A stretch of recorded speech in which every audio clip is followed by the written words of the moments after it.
नमस्कार प्रेक्षकांनो, लग्नानंतर होईलच प्रेम मालिकेमध्ये आपण पाहणार आहोत रम्या आणि विजयच्या फर्स्ट नाईटची तयारी काव्याने केलेली असते.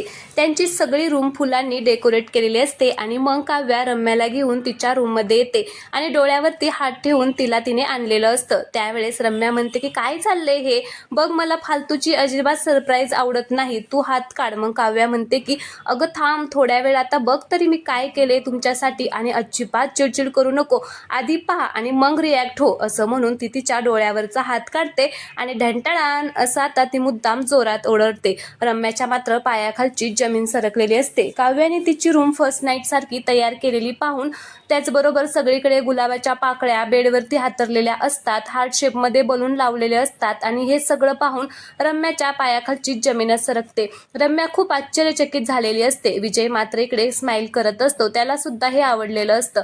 त्यावेळेस रम्या म्हणते की काय काव्या, हे सगळं तू केलेलं आहेस, तुला कळतंय का तू काय केलेलं आहेस ते? त्यावेळेस काव्या म्हणते की अगं कळतंय का, म्हणजे हो हे सगळं मीच केलेलं आहे, आवडलं ना तुला?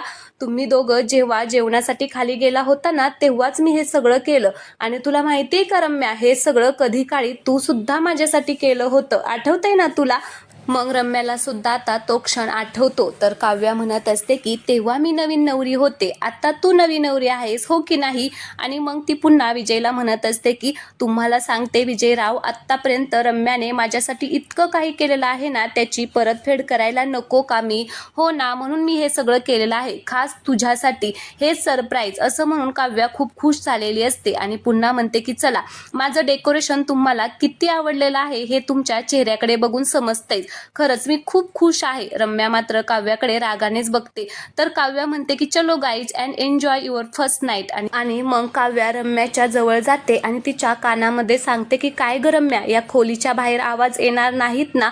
मग असं काव्या बोलल्याबरोबर रम्याला तिचा खूपच राग येतो आणि मग रम्या म्हणत असते की काव्या इनफ, काय बोलते तुझं तुला तरी कळतंय का? मग काव्या मोठमोठ्याने हसायला लागते आणि मग रम्याला म्हणत असते की अगं हसण्याचे म्हणते मी. पुन्हा आता काव्या म्हणते की त्यात आज तू एवढी खुश आहे, त्यामुळे तुझ्या मोकळ्या हसण्याने सगळे देशमुख जागे होतील म्हणून म्हटलं मी. मग रम्या खूपच चिडते आणि म्हणत असते की लिव्ह नाव, लवकर बाहेर जा काव्या. मग काव्या म्हणते की हा, तुम्ही तुमची फर्स्ट नाईट सेलिब्रेट करा, मी जाते, बाय, एन्जॉय. असं करून काव्या आता तिथून निघून जाते. तर काव्या गेल्यानंतर रम्या खूपच चिडलेली असते आणि मग ती काव्याला म्हणत असते की ही ना मुद्दाम करते, मला सगळं माहिती आहे, मला त्रास द्यायला हिला इतकं का आवडतं ना काय माहिती, आणि हिला ना मी असं सोडणार नाही. ती खूपच चिडचिड करत म्हणत असते आणि डोक्यालाच हात लावते.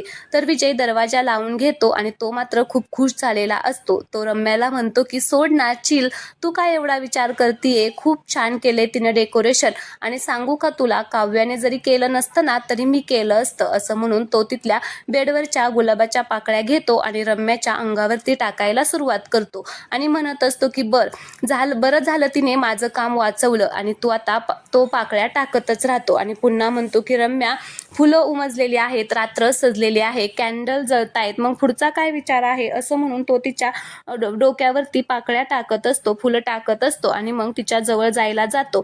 तेवढ्यातच रम्या त्याच्या जोरात कानाखाली मारते. तर इकडे काव्या मात्र दाराच्या बाहेरून हे सगळं ऐकत असते.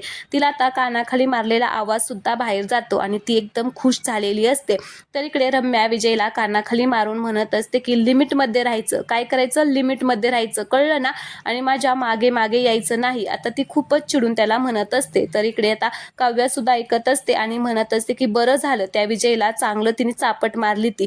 विजय सुद्धा आता रम्यावरती खूप चिडलेला असतो आणि तो रागानेच रम्याकडे बघत असतो. तर काव्या पुन्हा म्हणत असते की सटक अशी फर्स्ट नाईट काय रंगली आहे विजयच्या चेहऱ्यावर, असं म्हणून काव्या खूप खुश झालेली असते आणि मग तिथून निघून जाते. तर आजचा भाग येथेच संपलेला आहे. पुढील भागामध्ये आपण पाहणार आहोत की नंदिनी जीवाचा हात घेऊन तिच्या पोटावरती ठेवते आणि म्हणत असते की आत्ता तुम्ही असा माझ्या पोटावरती हात ठेवला ना की मला खूप सेफ वाटतं, पण मी असं कुठेतरी वाचले की बायको प्रेग्नेंट असली की नवरे बाहेर इथे तिथे भटकतात. त्यावेळेस जीवा म्हणतो की काय नवरे बावळट आहेत, बायको गरोदर असताना असे कसे काय भटकायला जाऊ शकतात? त्यावेळेस नंदिनी म्हणत असते की तुम्हाला खरंच मी सांगते त्याचा अर्थ समजत नाही का, वेडा बनके पेढा खा रहे हो तुम, असं ती जीवाला म्हणत असते. जीवाला मात्र काहीच कळत नाही. तो नंदिनीकडे बघतच राहतो. तर दुसरीकडे रम्या म्हणत असते की स्वात्याला की गुरुजी काय म्हणाले होते आई, तुला आठवतंय ना? गुरुजी म्हणाले होते की काव्याच्या हातात त्यांना बाळ दिसते. पण ते असं कुठं म्हणाले होते की त्यांना ते बाळ काव्याचंच आहे आणि तेच हातात दिसत आहे ते बाळ. त्यावेळेस स्वात्या म्हणत असते की म्हणजे तिच्या हातामध्ये नंदिनीचं बाळ दिसणार आहे का?